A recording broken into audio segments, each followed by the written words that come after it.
Carl W. Bushner once said, "They may forget what you said, but they will never forget what you made them feel."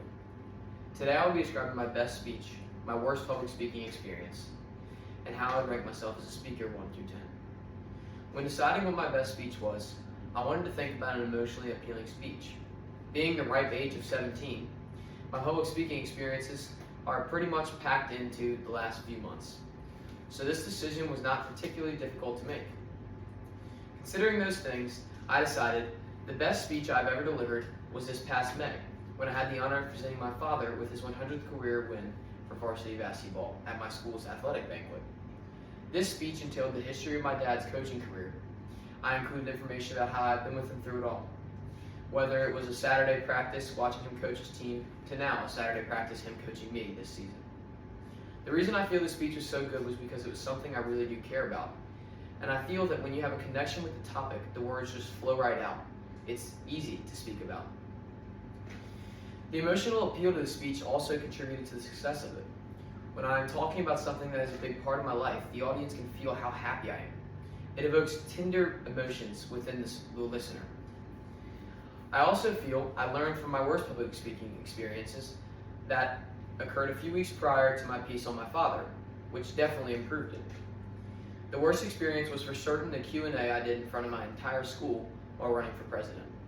This speech went wrong in many ways.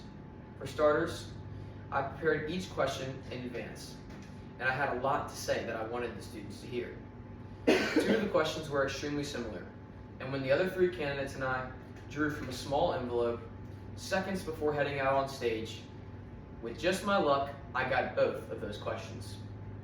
While I was talking about something I was very passionate about, my biggest opponent got the 2 questions I felt were most important for the student body to hear and helped my campaign the most. Once it was my turn to speak, I answered my questions, and due to their similarity, I found myself talking in circles and trying to get everything I wanted to say so badly to fit into these 2 questions.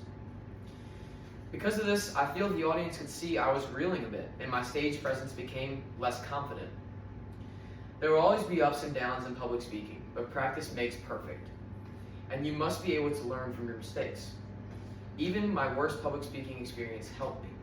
It taught me to stay calm on stage and to stick to what I had originally planned to say. Right now, I feel confident in my public speaking abilities. I love to talk, especially about something that matters so much to me. I also love to entertain. So when I get to talk to a large group of people, I get excited. I thoroughly enjoy it. One of my best qualities is that I can never meet a stranger. I can make friends with anyone, anywhere, at any time. The biggest thing I need to improve in my public speaking is my body language when I'm speaking, and to make sure that it's portraying the same message I'm speaking with my voice. On a scale of 1 to 10, I would rate myself a 7.5, because there is always room for improvement. Now that I've shared my best and worst speaking experiences and ranked myself as a speaker, it is time to bring the speech to a close. I chose the speeches based on how much I was able to make the crowd feel, not the message I gave, but rather how I gave it. Because Carl W. Bushner once said, "They may forget what you said, but they will never forget what you made them feel." Thank you.